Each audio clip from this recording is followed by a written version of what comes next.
हार हो जाती है जब मान लिया जाता है, जीत तब होती है जब ठान लिया जाता है।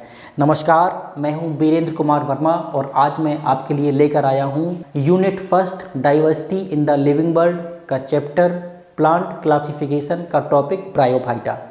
आज का हमारा लेक्चर उन बच्चों के लिए एप्लीकेबल है जो नीट की तैयारी कर रहे हैं, क्लास 11th में हैं, क्लास 12th में हैं, चाहे वो किसी भी बोर्ड के हों, ICSE board, CBSE board, UP board and other state board. तो आइए शुरू करते हैं आज का लेक्चर।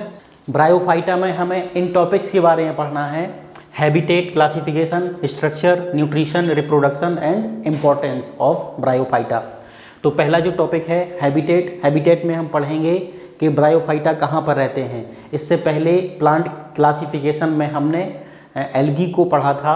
एल्गी सब वाटर में रह रहे थे और इनके हैबिटेट के बारे में पढ़ेंगे तो जानेंगे हम ये सबसे पहले ऐसे प्लांट हैं जो लैंड पर आए यानी भूमि पर आए और ज़मीन में रहते हैं। फिर आएंगे हम लोग क्लासिफिकेशन के बारे में, ब्रायोफाइटा को किन किन ग्रुप्स में बांटा गया है उसके बारे में विस्तृत जानकारी होगी आगे।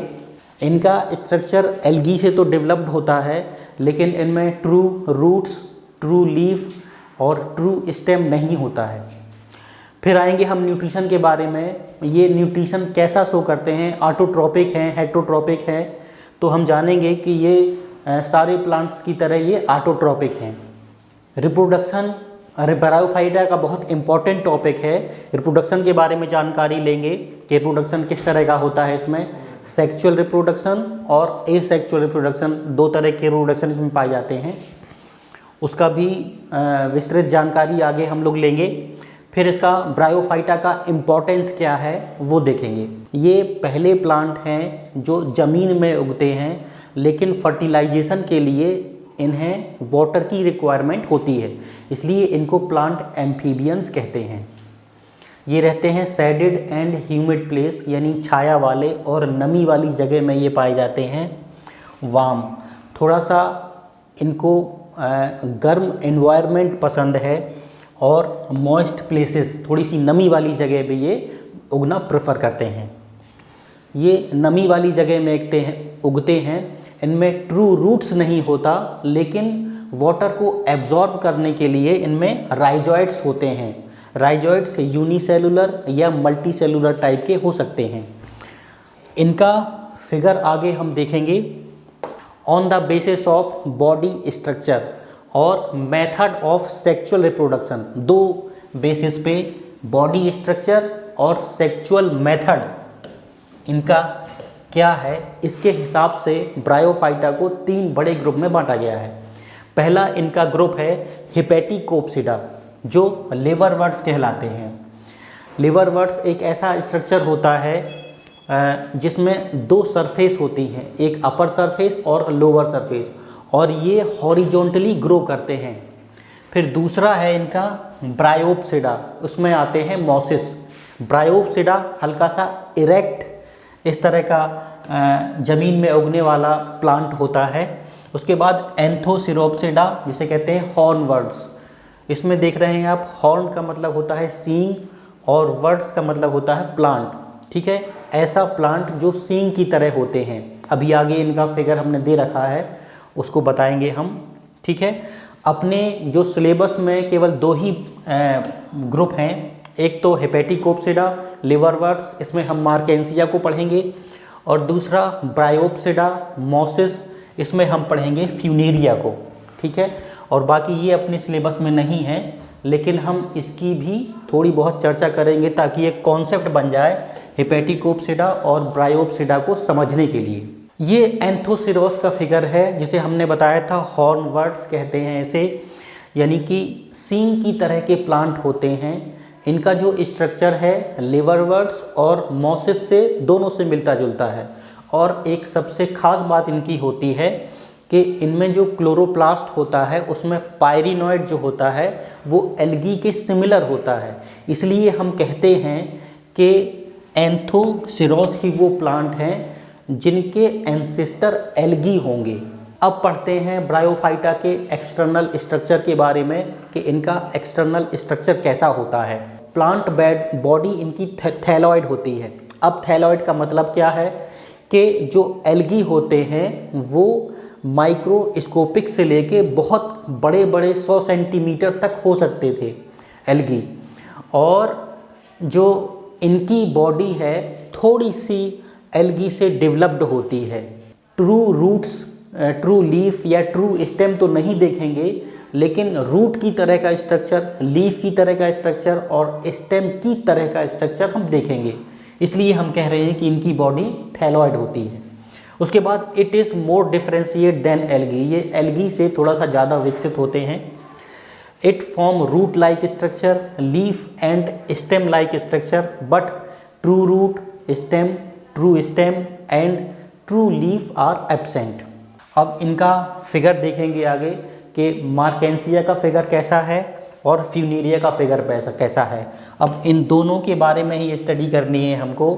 जो लिवर वर्ड्स है उसका एग्जाम्पल मार्केंसिया है और ये बिलोंग करता है हेपेटिकोप्सिडा से, और जो मोसेस है जिसका एग्जाम्पल फ्यूनेरिया है ये बिलोंग करता है ब्रायोप्सिडा से। ये आप फिगर देख रहे हैं मार्केंसिया का, यूनिसेक्सुअल प्लांट होता है ये। यूनिसेक्सुअल में ये मेल प्लांट है क्योंकि इसमें एंथ्रीडियो4 आप देख रहे हैं। ये फीमेल प्लांट है क्योंकि इसमें फीमेल सेक्स ऑर्गन आर्चिगोनियो4 है। यूनिसेक्सुअल है ये, यानी कि मेल प्लांट अलग होगा, फीमेल प्लांट अलग होगा। इसका एक और टर्म हमने बताया था डाइओसियस, डाइओसियस प्लांट, यानी कि दो प्लांट होते हैं, मेल अलग फीमेल अलग। इसमें एक स्पेसिफिक स्ट्रक्चर गेमा कप होता है जिसमें बड की तरह का स्ट्रक्चर गेमा होता है, और इनके जो राइजोइड्स होते हैं ये आप देख रहे हैं राइजोइड्स, ये यूनिसेलुलर होते हैं और वाटर को एब्जॉर्ब करते हैं। अब हम विस्तार से चर्चा करेंगे एंथ्रीडियो4 की और आर्चिगोनियो4 की। तो चलिए देखते हैं। ये हमारा लॉन्गिट्यूडनल सेक्शन ऑफ एंथ्रीडियो4 मार्केंसिया का फिगर है। ये एंथ्रीडियो4 है जो कि मार्केंसिया का मेल सेक्स ऑर्गन होता है। ये लॉन्गिट्यूडनल सेक्शन में काटा गया है, मतलब ऐसे खड़ा खड़ा काटा गया है, ठीक है। इसका जो एंथ्रीडियो4 का शेप होता है वो स्टार की तरह का होता है, जिसमें 8 लोब होते हैं। ये लोब हैं 1 2 3 4 5 6 7 8 होते हैं ये। इसके अंदर मास ऑफ एंड्रोसाइट्स होते हैं, ठीक है। इसके अंदर जो आप देख रहे हैं यहाँ मास ऑफ एंड्रोसाइट्स होते हैं। ये एक स्ट्रक्चर है डिस्क ऑफ एंथ्रीडियो4। ये जो पूरा एरिया आप देख रहे हैं इसको बोलते हैं डिस्क ऑफ एंथ्रीडियो4। इसके बाद ये जो आप स्ट्रक्चर देख रहे हैं इसको बोलते हैं स्टाक ऑफ एंथ्रीडियो4, ठीक है। अब इसमें हम बता रहे हैं कि 8 लोब होते हैं और हर लोब में मास ऑफ एंड्रोसाइट्स होता है। जो एंड्रोसाइट्स होता है, ईच एंड्रोसाइट्स डेवलप इनटू बाइफ्लैजेलेट स्पर्मेटोजॉइट्स। स्पर्मेटोजॉइट्स जो कि स्पर्म से इसकी हम कंपेयर कर सकते हैं, और इसमें 2 फ्लैजेला प्रेजेंट होते हैं। ये थोड़ा कर्व होता है। था एंथ्रीडियो4 मेल सेक्स ऑर्गन। ये लॉन्गिट्यूडनल सेक्शन ऑफ आर्चिगोनियो4 है। इसमें देख रहे हैं आप ये डिस्क के शेप का स्ट्रक्चर है, इसे कहते हैं डिस्क ऑफ आर्चिगोनियो4। इसमें ऊपर कुछ इस तरह के बैरल शेप्ड पोर्स होते हैं, और इसका जो शेप होता है डिस्क ऑफ आर्चिगोनियो4 का, ये अम्ब्रेला की तरह का होता है। नंबर ऑफ आर्चिगोनिया 8 होती हैं और ये उल्टी लटकी हुई दिखाई देती हैं। इनका जो माउथ होता है वो नीचे की तरफ होता है और एंड पार्ट यहाँ पे लटका हुआ होता है। आर्चिगोनियम को घेरे हुए एक सेल होती है जिसे पेरीगाइनियम कहते हैं, और इन दोनों को कवर किए हुए, यानी आर्चिगोनियम को पूरा कवर किए हुए एक सेल्स होती है पेरीसीटियम। अब इसका जो स्टाक होता है उसमें एक जोन होता है फोटोसिंथेटिक जोन, जिससे जो हमारा आर्चिगोनियम है वो न्यूट्रिशन लेता है, और स्ट्रक्चर है स्टाक ऑफ आर्चिगोनियो4। ये है स्टाक ऑफ आर्चिगोनियो4। ये राइजोइड्स हैं, ये डिस्क ऑफ आर्चिगोनियो4 है। ये लॉन्गिट्यूडनल सेक्शन ऑफ आर्चिगोनियो4 है। अब हम एक मैच्योर आर्चिगोनियम का फिगर बनाने जा रहे हैं आगे। ये एक मैच्योर आर्चिगोनियम का फिगर है। इसमें जो आप एक कवरिंग देख रहे हैं सेल्स की, इसे बोलते हैं वेंटर। ये वाली जो कवरिंग है इसे बोलते हैं वेंटर। अंदर एक वेंटर कैनाल सेल्स होती है जो फर्टिलाइजेशन में हेल्प करती है। जब फर्टिलाइजेशन का समय आता है, मतलब जब आर्चिगोनियम मैच्योर हो जाती है, तो ये कवर सेल्स खुल जाती हैं यहाँ से, और जो वेंटर कैनाल सेल्स है वो एक पाथ बनाता है और इसे कहते हैं ऊ स्फेयर। जब फर्टिलाइजेशन हो जाएगा तब हम इसे कहेंगे ऊ स्पोर या जाइगोट। ये था मार्केंसिया के female sex organ, male sex organ और फीमेल सेक्स ऑर्गन की मैच्योर आर्चिगोनियम। जो आर्चिगोनियम होती है आर्चिगोनियोफोर में उल्टी लटकी होती है, ठीक है। उसमें जब जाइगोट बनेगा तो फिर उसमें जब जाइगोट बनने के बाद फिर उसमें स्पोरोफाइट बनेगा। स्पोरोफाइट में फूट सीटा कैप्सूल रहेंगे। फूट सीटा कैप्सूल के बाद फिर जो कैप्सूल होगा उसमें मियोसिस के फलस्वरूप उसमें फिर स्पोर बनेंगे। मियोसिस के रिजल्ट से मान लीजिए एक मियोसिस हुई तो 4 डॉटर सेल्स बनते हैं, 2 उनमें से मेल और 2 फीमेल रहेंगे। अब हम यहाँ तक आ गए हैं कि फर्टिलाइजेशन हो चुका है इसका ऊ स्फेयर का, अब बनेगा जाइगोट। तो इसके बाद की सिचुएशन देखते हैं हम लोग। फर्टिलाइजेशन हुआ, यानी फर्टिलाइजेशन से पहले ऊ स्फेयर था, उसके बाद फर्टिलाइजेशन होने के बाद वो जाइगोट बना, जिसे हम ऊ स्पोर बोल रहे हैं। और ये जाइगोट होता है पैरासाइटिक स्पोरोफाइट, क्योंकि जाइगोट 2n होता है। जो मेन प्लांट होता है मार्केंसिया का वो हैप्लॉइड होता है, इसे गैमेटोफाइट कहते हैं। अब मार्केंसिया में जो फीमेल सेक्स ऑर्गन है यानी फीमेल प्लांट है, उसमें जो आर्चिगोनिया है वो आर्चिगोनियोफोर में उल्टी लटकी रहती है, और एंथ्रीडियम से जो है स्पर्म निकल के आते हैं या स्पर्मेटोजॉइट्स निकल के आते हैं, जिनमें 2 फ्लैजेला होते हैं। वो आके आर्चिगोनियम के अंदर प्रवेश करते हैं और ऊ स्फेयर या एग से मिल जाते हैं, जाइगोट बनता है। जाइगोट के बाद फिर पैरासाइटिक स्पोरोफाइट बनता है। पैरासाइटिक स्पोरोफाइट में फूट सीटा कैप्सूल रहेंगे, जिनके जो प्लांट टाइप रहेगा वो डिप्लॉयड रहेगा। Sporophyte is partially nutritionally independent and partially dependent. कुछ पार्शियली ये फोटोसिंथेटिक कर सकता है और अपना भोजन बना सकता है, लेकिन न्यूट्रिएंट्स और वाटर के लिए ये जो है गैमेटोफाइटिक प्लांट पर निर्भर करता है। Spore mother sales produce 4 spores. Zygote कहाँ पर है? जाइगोट है आर्चिगोनियम में। आर्चिगोनियम के अंदर जो जाइगोट है वो स्पोरोफाइट में कन्वर्ट हो गया है। स्पोरोफाइट में 3 उसमें स्ट्रक्चर देखने को मिले, फूट सीटा और कैप्सूल। तो कैप्सूल में आपका क्या है? स्पोर मदर सेल, जो 4 स्पोर प्रोड्यूस करता है मियोसिस के फलस्वरूप। 2 इसमें मेल में डेवलप होते हैं और 2 फीमेल में डेवलप होते हैं। इस प्रकार से हम कह सकते हैं कि life cycle of Marchantia is diplohaplontic. Diplohaplontic का मतलब जो मेन लाइफ साइकिल है गैमेटोफाइटिक यानी हैप्लॉइड होती है, उसके बाद हैप्लॉइड होती है, उसके बाद उसमें जब फर्टिलाइजेशन हो जाता है आर्चिगोनियम के अंदर तो स्पोरोफाइटिक स्ट्रक्चर या डिप्लॉयड स्ट्रक्चर बनता है, जिसमें जो सेल्स होती है वो डिप्लॉयड होती है। तो जो मेन लाइफ साइकिल है वो हैप्लॉइड होती है और कुछ समय के लिए उसमें डिप्लॉयड लाइफ साइकिल चलती है। डिप्लॉयड लाइफ साइकिल का जो स्ट्रक्चर है वो स्पोरोफाइट होता है, ठीक है। और एक चीज़ और, हेट्रोमॉर्फिक अल्टरनेशन ऑफ जनरेशन होती है इसमें, यानी diplohaplontic with heteromorphic alternation of generation. Heteromorphic शब्द को जान लेते हैं हम लोग कि हेट्रोमॉर्फिक क्या होता है। हेट्रोमॉर्फिक का मतलब होता है जो गैमेटोफाइट और स्पोरोफाइट इसमें बनते हैं, फिजियोलॉजिकली और जेनेटिकली दोनों में बहुत डिफरेंस होता है।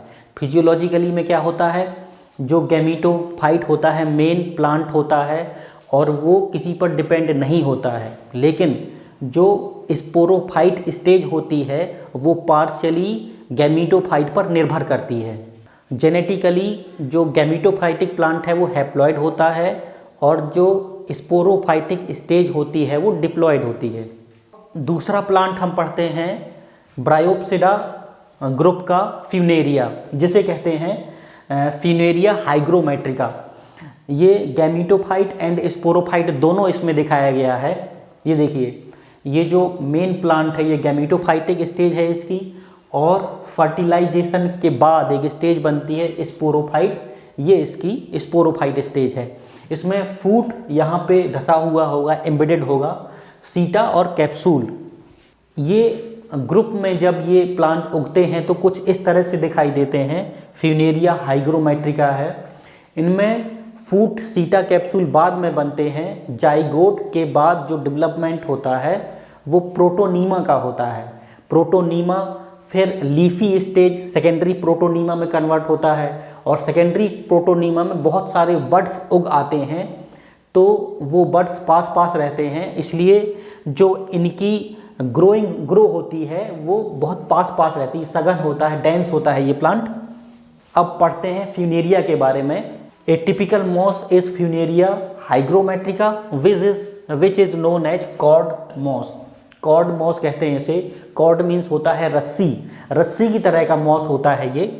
जो ट्रैकियोफाइट्स प्लांट होते हैं, ट्रैकियोफाइट प्लांट मतलब ऐसे प्लांट जिनमें वैस्कुलर बंडल्स प्रेजेंट होते हैं। इनमें वैस्कुलर बंडल प्रेजेंट नहीं होते। हाँ, वाटर को एब्जॉर्ब करने के लिए राइजोइड्स जरूर होते हैं, और इनके राइजोइड्स मार्केंसिया की तुलना में मल्टी सेलुलर होते हैं। जो मार्केंसिया के राइजोइड्स थे वो यूनिसेलुलर थे, इनके राइजोइड्स मल्टी सेलुलर होते हैं।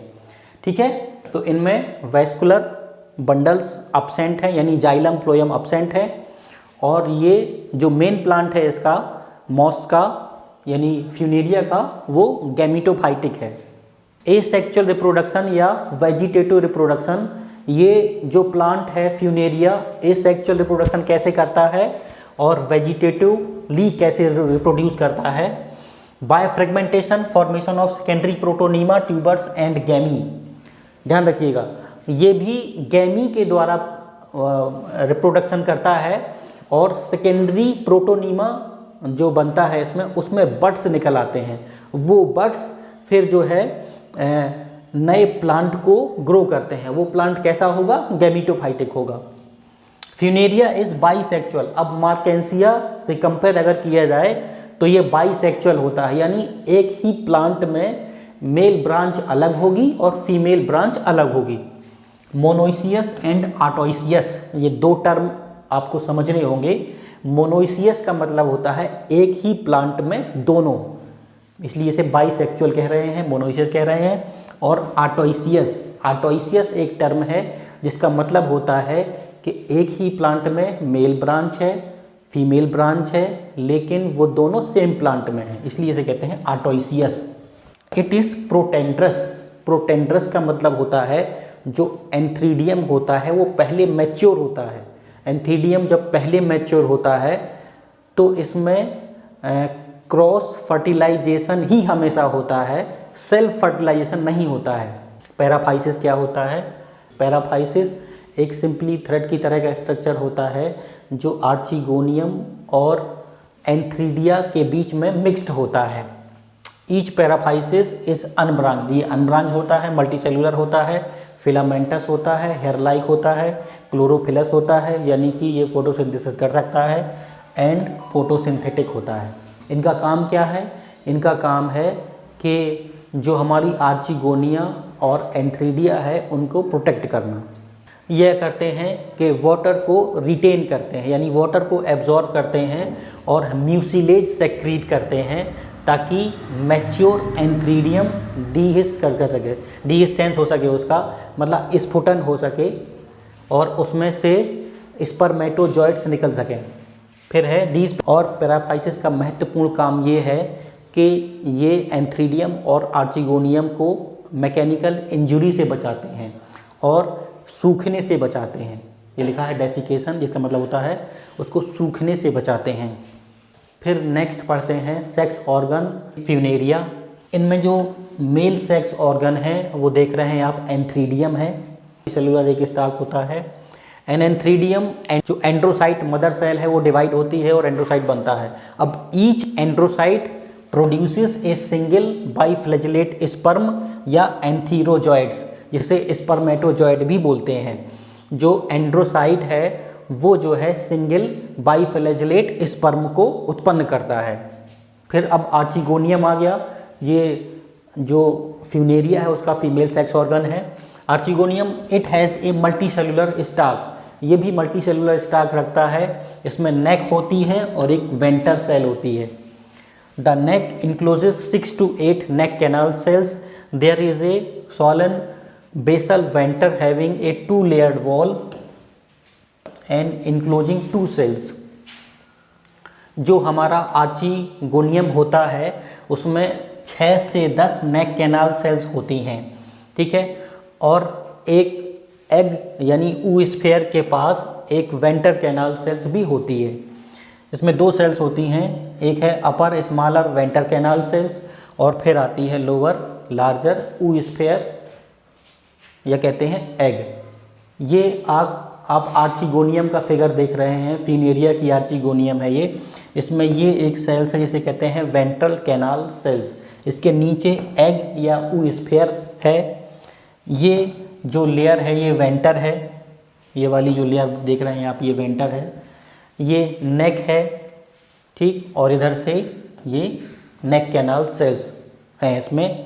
इसमें खास बात क्या है, जो वेंटर कैनाल सेल्स होती है और जो नेक कैनाल सेल्स होती हैं, फर्टिलाइजेशन के समय ये म्यूसिलेज में कन्वर्ट हो जाती हैं और एक रास्ता बना देती हैं इस एंथीरोजॉइड्स को यहाँ से आने के लिए।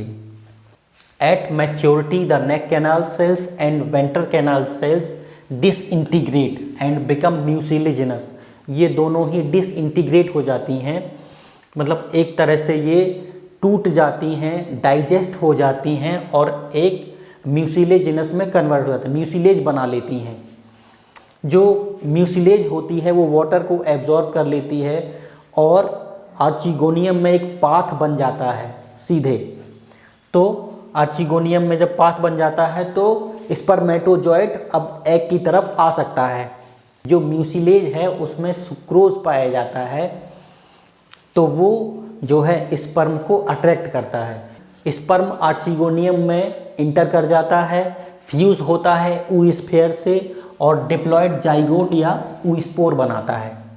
जो फ्यूनेरिया है उसमें जो एंथ्रीडिया है पहले मैच्योर होता है और आर्चिगोनिया बाद में मैच्योर होता है। ये श्योर करने के लिए कि उसमें हमेशा क्रॉस फर्टिलाइजेशन ही हो। अब फर्टिलाइजेशन हो गया, फर्टिलाइजेशन के बाद क्या होता है फ्यूनेरिया में, जो ऊ स्पोर था यानी जाइगोट था वो स्पोरोफाइट में कन्वर्ट हो गया। इसको बोलते हैं स्पोरोगोनियम। स्पोरोफाइट में 3 पार्ट होते हैं, फूट, सीटा और कैप्सूल। अब देखिए स्पोरोबाइट के बारे में स्टडी करते हैं। फूट, सीटा और कैप्सूल के अंदर क्या होता है। फूट होता है वो गैमेटोफ्लाइट प्लांट के ऊपर एम्बेडेड होता है। It takes part in fixation and absorption of water and salts from the gametophyte, that is it is semi parasitic. ये जो एम्बेडेड होता है फूट, ये एब्जॉर्ब करता है, वाटर का एब्जॉर्ब करता है और उस स्पोरोफाइट को फिक्स करता है। सीटा कुछ नहीं, एक स्टाक यानी छड़ी की तरह का स्ट्रक्चर होता है जो कि कैप्सूल को हवा में ले जाता है। कैप्सूल में 3 पार्ट्स होते हैं, एपोफाइसिस, थीका एंड अपर्कुलम।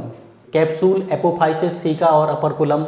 जो एपोफाइसिस होती है उसमें एसिमिलेटरी टिश्यूज़ होते हैं। एसिमिलेटरी टिश्यूज़ का मतलब होता है, आपने एक टर्म सुना होगा एसिमिलेशन। जब हम भोजन को खाते हैं, भोजन कंज्यूम करते हैं, तो फाइनली जो रिजल्ट होता है वो ग्लूकोज का हमारे ब्लड में मिलना होता है। और ग्लूकोज का हमारे ब्लड में मिलना या फूड का हमारे ब्लड में मिलना उसे कहते हैं एसिमिलेशन। तो ये कैसा टिश्यूज़ रखते हैं, एसिमिलेटरी टिश्यूज़ रखते हैं। थीका में सेंट्रल स्टेराइल कॉल्यूमेला होता है। A spore sac, air cavity and some assimilatory green spongy tissues होते हैं। जो थीका का टिप होता है उसमें ए सेलुलर टीथ पाए जाते हैं जिसे हम बोलते हैं पेरिस्टोम। ये किस में प्रेजेंट है, फ्यूनेरिया में। Inside the spore sac diploid spore mother cells are formed which undergo meiosis and produce spores. ये बात कहाँ हो रही है? कैप्सूल के अंदर 3 पार्ट थे, एपोफाइसिस, थीका और अपर कोलम। एपोफाइसिस, थीका और अपर कोलम, ये कैप्सूल के 3 पार्ट हम बता रहे थे। तो अब जो कैप्सूल के अंदर है उसमें स्पोर मदर सेल्स बनते हैं, और स्पोर मदर सेल्स क्या बनाते हैं? स्पोर बनाते हैं। जो स्पोर बनेंगे वो मियोसिस के द्वारा बनेंगे और हैप्लॉइड होंगे। The spores are liberated from the capsule by separation of operculum. Operculum हट जाता है और फिर जो स्पोर बने हैं अंदर वो बाहर आ जाते हैं। Bend out of peristome teeth, जो पेरिस्टोम टीथ है वो मुड़ जाते हैं, अपर कोलम हट जाता है और कैप्सूल से बाहर स्पोर्स आ जाते हैं। अब कैप्सूल से बाहर जब स्पोर्स आ गए, जो हैप्लॉइड हैं वो जर्मिनेट करके प्रोटोनीमा स्ट्रक्चर बनाते हैं। On germination each spore produces A filamentous juvenile gametophyte called protonema. उसके बाद प्रोटोनीमा बनता है, वो ट्यूबुलर होता है, फिलामेंटस होता है और मल्टी सेलुलर स्ट्रक्चर है। प्रोटोनीमा मल्टीप्लाई करता है। It ultimately bears buds on its green branches. The buds grow to form moss plants. जो प्राइमरी प्रोटोनीमा है वो कन्वर्ट होता है सेकेंडरी प्रोटोनीमा में। प्राइमरी प्रोटोनीमा फिलामेंटस होता है और ज़मीन से लगा हुआ ही उगता है, लेकिन जो सेकेंडरी प्रोटोनीमा होता है वो कुछ लीफी होता है, मतलब उसमें कुछ लीफ निकल आती हैं। अब जो लीफी स्ट्रक्चर में जो बड्स बने हैं वो ग्रो करके एडल्ट गैमेटोफाइटिक प्लांट फ्यूनेरिया को जन्म देते हैं। टफ्ट्स का मतलब होता है गुच्छा। जो सेकेंडरी प्रोटोनीमा था उसमें चारों तरफ बड्स बन जाती हैं, अब वो सारी बड्स ग्रो करके फ्यूनेरिया बनाती हैं, फ्यूनेरिया का गैमेटोफाइटिक प्लांट बनाती हैं।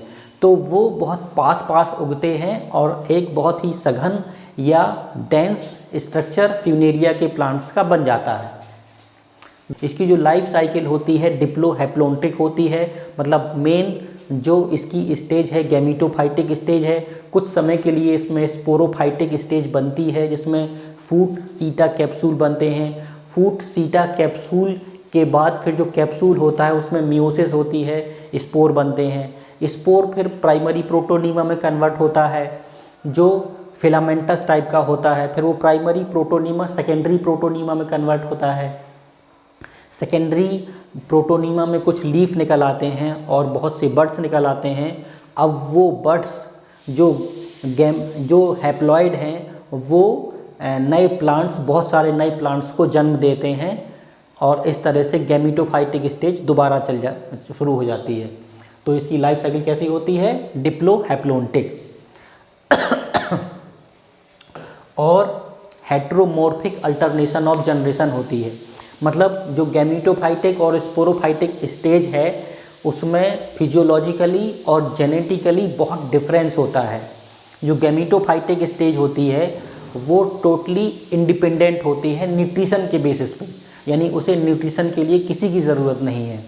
जबकि जो डिप्लॉयड स्टेज या स्पोरोफाइटिक स्टेज है वो स्टेज डिपेंड करती है गैमेटोफाइटिक स्टेज पर, यानी हैप्लॉयड स्टेज पर, जो फ्यूनेरिया का मेन प्लांट होता है। और जो जेनेटिकली है वो भी बहुत डिफरेंस होता है। जो गैमेटोफाइटिक स्टेज है वो हैप्लॉयड होती है, स्पोरोफाइटिक स्टेज डिप्लॉयड होती है। पुनः आपसे गुजारिश है, प्लीज़ मेरे चैनल को लाइक करिए, शेयर करिए, सब्सक्राइब करिए और वीडियो के ऊपर कमेंट जरूर करिएगा। अब हम पढ़ते हैं एक्सटर्नल स्ट्रक्चर ऑफ ब्रायोफाइट्स के बारे में। देखिए, जो मेन प्लांट बॉडी होती है, पता चल गया होगा आपको, थैलस टाइप की होती है। इट इज़ कॉल्ड गैमेटोफाइट, क्योंकि जो पूरी बॉडी होती है हैप्लॉइड होती है। उसके बाद ब्रायोफाइटा में यूनिसेक्सुअल और बाइसेक्सुअल दोनों तरह के थैलस आपको देखने को मिले हैं। जो यूनिसेक्सुअल थैलस है उसका एग्जाम्पल मार्केंसिया है और बाइसेक्सुअल थैलस उसका एग्जाम्पल फ्यूनेरिया है। नेक्स्ट देखते हैं सेल डिटेल्स। इसमें जो पिगमेंट्स होते हैं ग्रीन प्लांट्स की तरह इनमें क्लोरोफिल ए और क्लोरोफिल बी होता है। जो स्टोरेज मटेरियल होता है प्लांट की तरह स्टोरेज मटेरियल इसमें स्टार्च होता है। उसके बाद फ्लैजेला केवल मेल गैमीट में ही प्रेजेंट होते हैं। न्यूट्रिशन, इनमें ऑक्सीजनिक फोटोसिंथेसिस होता है, यानी कि ग्रीन प्लांट्स की तरह फोटोसिंथेसिस होती है और oxygen as a by product के रूप में बनता है। नेक्स्ट है रिप्रोडक्शन। इसमें जो एसेक्सुअल स्पोर होते हैं वो अब्सेंट होते हैं। एल्गी में आपने पढ़ा है कि जू स्पोर और ए प्लेनो स्पोर बनते हैं, लेकिन इस तरह के स्पोर ब्रायोफाइटा में नहीं बनते हैं, अब्सेंट होते हैं। एसेक्सुअल रिप्रोडक्शन होता कैसे है? फ्रेगमेंटेशन के द्वारा एसेक्सुअल रिप्रोडक्शन होता है, because plant body is thalloid. गेमा कप किसमें बनते हैं? गेमा कप बनते हैं लिवरवर्ट्स में। इसका एग्जाम्पल है मार्केंसिया। बडिंग होती है प्रोटोनीमा में, किसमें है? इसका एग्जाम्पल है फ्यूनेरिया मॉस। जो सेक्सुअल रिप्रोडक्शन है, सेक्सुअल रिप्रोडक्शन इसमें उगेमस टाइप का होता है। जो डेवलप्ड प्लांट होते हैं उनमें भी उगेमस टाइप का सेक्सुअल रिप्रोडक्शन होता है और इनमें भी उगेमस टाइप का ही सेक्सुअल रिप्रोडक्शन होता है। लेकिन फर्टिलाइजेशन के लिए वाटर की ज़रूरत होती है, इसे कहते हैं इंटरनल फर्टिलाइजेशन। अब उगेमस टाइप का जो फर्टिलाइजेशन होता है उसमें क्या होती है? इसमें ये होता है, पहला ये होता है कि मेल गैमीट छोटा होता है और फीमेल गैमीट बड़ा होता है। मेल गैमीट मोटाइल होता है, फीमेल गैमीट नॉन मोटाइल होता है। और जो फर्टिलाइजेशन होने के बाद जाइगोट बनता है, जाइगोट पूरी तरह से फीमेल प्लांट के ऊपर निर्भर करता है और उसी में डेवलपमेंट होता है उसका। ब्रायोफाइटा में स्टोमेटा होते हैं। In bryophyta dominant stage is gametophyte. जो डोमिनेंट स्टेज है ब्रायोफाइटा की गैमीटोफाइट होती है, क्योंकि गैमीटोफाइटिक स्टेज बहुत लंबे समय तक होती है और स्पोरोफाइटिक स्टेज बहुत कम समय के लिए होती है। जो गैमीटोफाइटिक स्टेज होती है वो फोटोसिंथेटिक होती है, लॉन्ग लिव्ड होती है और हैप्लॉइड होती है। जो स्पोरोफाइटिक स्टेज होती है वो मल्टीसेलुलर जरूर होती है, लेकिन ये गैमीटोफाइट पर डिपेंड करती है और सेमी पैरासाइटिक होती है अपॉन गैमीटोफाइट। जो स्पोर बनते हैं वो कैप्सूल में बनते हैं और मियोसिस के फलस्वरूप बनते हैं। लाइफ साइकिल ऑफ मार्केंसिया या पढ़ते हैं हम लोग, ये डिप्लोहेप्लॉन्टिक होता है। अभी तो इसमें जो स्टेज देख रहे हैं आप पूरी जो है हैप्लॉइड होती है, गैमीटोफाइटिक होती है। ये है एंथ्रीडियम, ये मेल गैमीटोफाइट है। ये है आर्चिगोनियम, ये फीमेल गैमीटोफाइट है। इसमें दोनों ही ये हैप्लॉइड है, मेन प्लांट क्यों गैमीटोफाइट होता है इसमें। अच्छा, अब एंथ्रीडियम से बनेगा एंथीरोजॉइड्स। एंथीरोजॉइड्स बाईफ्लैजलेट होता है, इसमें 2 फ्लैजला होते हैं और ये एंथीरोजॉइड्स यानी स्पर्म आएगा अब आर्चिगोनियम के पास। आर्चिगोनियम के पास है ऊस्फेयर या एग, ये इससे मिक्स होके बनाएगा जाइगोट। जाइगोट का स्ट्रक्चर के बाद जो लाइफ साइकिल होगी हम आगे स्लाइड में देखेंगे। जो ये स्पर्म है ये वाटर के माध्यम से यहाँ तक पहुँचते हैं और ये कहलाता है इंटरनल फर्टिलाइजेशन, जो कि उगेमस टाइप का होता है इसमें। अब यहाँ तक पहुँच गए, स्पर्म यहाँ पे आ गया और अब यहाँ पे जाइगोट बन गया। ठीक है, तो अब जाइगोट से आगे की कहानी हम लोग आगे स्लाइड में देखेंगे। हमारे पास जाइगोट बन गया था मार्केंसिया का। अब जाइगोट के आगे हमें देखना है जाइगोट बना कहाँ पर। जाइगोट बना फीमेल गैमीटोफाइट के अंदर। जाइगोट का जो सेल्स है वो 2n है, यानी डिप्लॉयड है। Zygote so mitosis to form multicellular sporophyte. अब जाइगोट में माइटोसिस होती है और ये स्पोरोफाइट बनता है। स्पोरोफाइट में फूट, सीटा और कैप्सूल, इनका जो सेल्स है वो पूरी की पूरी 2n है, यानी डिप्लॉयड सेल्स हैं। ये पूरा स्पोरोफाइट है। ये गैमीटोफाइट के ऊपर उगता है। गैमीटोफाइट इसका मेन प्लांट है, वो ग्रीन प्लांट है। और अब इसके बाद क्या होता है, जो कैप्सूल है उसमें मियोसिस होती है। मियोसिस के बाद फिर स्पोर बनते हैं। अच्छा, अब मियोसिस हुई तो जो 2n सेल्स है वो n में कन्वर्ट हो गए, यानी स्पोर जेनेटिकली वो हैप्लॉइड थे, स्पोर n है। उसके बाद स्पोर का जब जर्मिनेशन हुआ मार्केंसिया में तो मेल गैमीटोफाइट और फीमेल गैमीटोफाइट। मेल गैमीटोफाइट फिर सिंपली जो है मेल प्लांट बनाएगा उसमें एंथ्रीडियम होगा, फीमेल गैमेटोफाइट फीमेल प्लांट बनाएगा उसमें archegonium as a sex organ के रूप में रहेगा। अब हम लोग पढ़ते हैं लाइफ साइकिल ऑफ मॉस या फ्यूनेरिया के बारे में। फ्यूनेरिया की लाइफ साइकिल मार्केंसिया की तरह डिप्लोहेप्लॉन्टिक होती है, लेकिन इसमें जो प्लांट होता है बाइसेक्चुअल होता है, यानी कि इसमें दोनों ही ब्रांचेस होती हैं, मेल ब्रांच एंथ्रीडियम और फीमेल ब्रांच आर्चिगोनियम एक ही प्लांट में होती है। ये है इसकी लीफी स्टेज। जो मेन प्लांट है हैप्लॉइड है, गैमेटोफाइटिक प्लांट है, मेन प्लांट बाइसेक्सुअल होता है। उसके बाद उसमें इसमें से कुछ ब्रांच मेल ब्रांच कहलाती है क्योंकि उसमें एंथ्रीडियम होता है, कुछ ब्रांच फीमेल ब्रांच कहलाती है उसमें आर्चिगोनियम होता है। अच्छा, मेल जो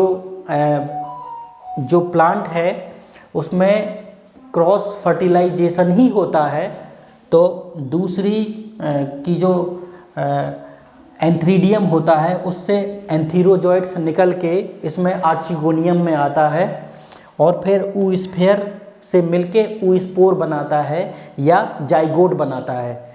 जाइगोट फर्टिलाइजेशन के बाद जो जाइगोट का डेवलपमेंट होता है उसके आगे की कहानी हम आगे स्लाइड में देखेंगे। अब तक देखा आपने कि जाइगोट बन चुका है फ्यूनेरिया का, अब उसके आगे देखते हैं। अब तक आपने देखा फ्यूनेरिया में जाइगोट बन चुका था। अब जाइगोट के बाद जाइगोट का डेवलपमेंट होगा, जाइगोट में माइटोसिस होगी, उसके बाद माइटोसिस के द्वारा फूट, सीटा और कैप्सूल स्ट्रक्चर बनेंगे। इसमें इनके जो फूट, सीटा और कैप्सूल में जो सेल्स होती हैं सारी 2n होती हैं, यानी सारी डिप्लॉयड फेसेस की सेल्स होती हैं। ये स्पोरोफाइटिक स्टेज होती है इसकी। उसके बाद स्पोर डिस्पर्सल मैकेनिज्म के द्वारा इससे कैप्सूल से स्पोर निकलेंगे। स्पोर जो बनते हैं वो मियोसिस के द्वारा बनते हैं और ये स्पोर हैप्लॉइड होते हैं n। फिर ये स्पोर डायरेक्ट प्लांट में ना बदल के ये जो है प्रोटोनीमा में कन्वर्ट होता है। प्राइमरी प्रोटोनीमा में पहले कन्वर्ट होता है। प्राइमरी प्रोटोनीमा एक फिलामेंटस और रेंगने वाला पौधा कह सकते हैं इसे हम। फिर ये प्राइमरी प्रोटोनीमा सेकेंडरी प्रोटोनीमा में कन्वर्ट होता है। सेकेंडरी प्रोटोनीमा कुछ इस तरह का स्ट्रक्चर है जो प्राइमरी प्रोटोनीमा से थोड़ा सा इसमें लीफी स्टेज आ जाती हैं और इसमें जो बड्स होती हैं फिर वो प्रत्येक जो बड्स होती है वो फिर मेन प्लांट बॉडी को जन्म देती है। ये मेन प्लांट बॉडी n होगी, बड्स भी इसकी n है, सेकेंडरी प्रोटोनीमा भी n है और प्रोटोनीमा जो प्राइमरी है वो भी, इसकी जो सेल्स हैं वो n हैं, यानी हैप्लॉइड हैं सारी सेल्स। स्पोर भी हैप्लॉइड था। बस केवल कुछ समय के लिए ही इसमें स्पोरोफाइटिक स्टेज बनती है जिसमें जो सेल्स होती हैं डिप्लॉयड होती हैं। तो इस तरह से ये इसमें एक्स्ट्रा क्या है, स्पोर डिस्पर्सल मैकेनिज्म इसमें है जो कि मार्केंसिया में नहीं थी। स्पोर डिस्पर्सल मैकेनिज्म में आप एक टर्म करेंगे पेरिस्टोम, पेरिस्टोम इसमें था लेकिन उसमें मार्केंसिया में नहीं है। अब दोनों में डिफरेंसेस देख लेते हैं मार्केंसिया और फ्यूनेरिया में। मार्केंसिया यानी लिवरवर्ट्स की जो साइमेट्री होती है डॉर्सी वेंट्रल साइमेट्री होती है और इसकी साइमेट्री रेडियल साइमेट्री होती है। डॉर्सी वेंट्रल साइमेट्री का मतलब इसमें दो फेसेस होती हैं, ऊपर की डॉर्सल फेस और नीचे की वेंट्रल फेस। इस तरह का इसमें शेप होता है। ये हॉरिजॉन्टली ज़्यादा ग्रो करता है मार्केंसिया। इसकी जो साइमेट्री होती है रेडियल होती है, यानी प्लांट के बीचों बीच एक ऐसी एक्सिस होगी कि जिसको बीच से अगर काटा जाए तो ये दो बराबर पार्टों में बदल जाएगा।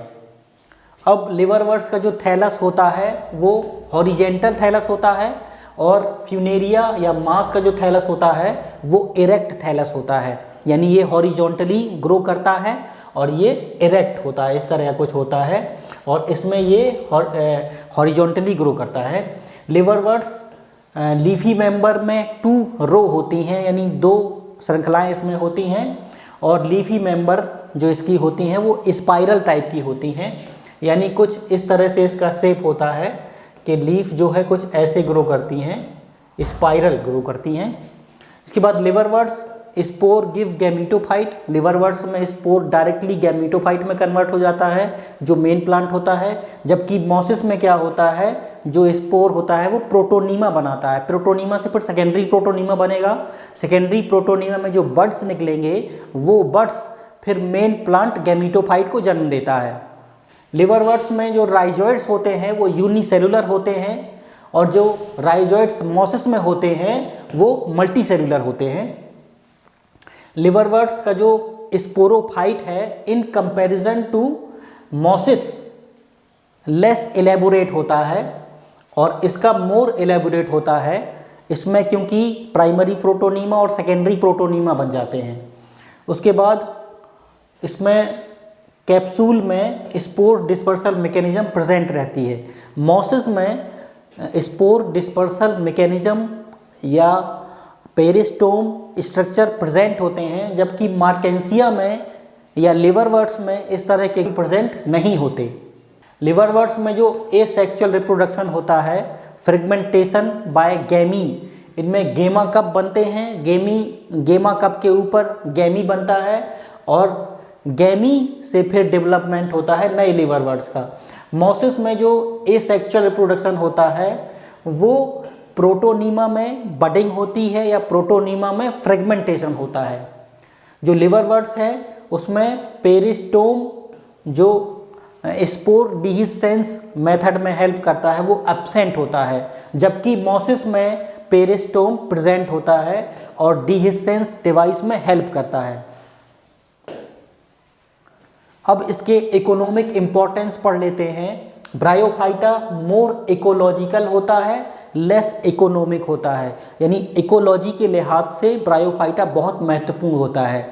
ये बताता है कि इनके जो एंसेस्टर हैं वो एल्गी हैं और ये आगे चलकर और डेवलपमेंट वैरायटी टेरिडोफाइटा में कन्वर्ट हुए हैं। They are food for mammals and birds, बहुत सारे मैमल्स और बर्ड्स ब्रायोफाइटा पे डिपेंड करते हैं।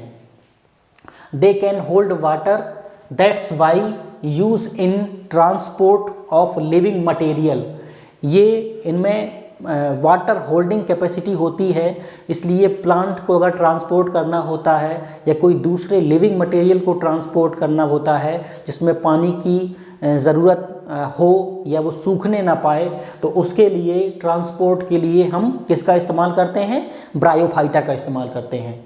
Prevent soil erosion, mosses form mat on soil, ये इतने घने उगते हैं कि आपको लगेगा कि किसी ने चटाई बिछा दी हो हरे रंग की, ठीक है, तो ये सॉइल एरोजन या मृदा अपरदन को रोकते हैं। Mosses along with lichen help in plant succession on bare rocks, जो बंजर भूमि होती है वहाँ पे ये लाइकेन की मदद से उसको उपजाऊ भूमि में बदलते हैं। हवाओं के भरोसे मत उड़, चट्टानें तूफानों का भी रुख मोड़ देती हैं। अपने पंखों पर भरोसा रख, हवाओं के भरोसे तो पतंगे उड़ा करती हैं। Thank you, have a nice day.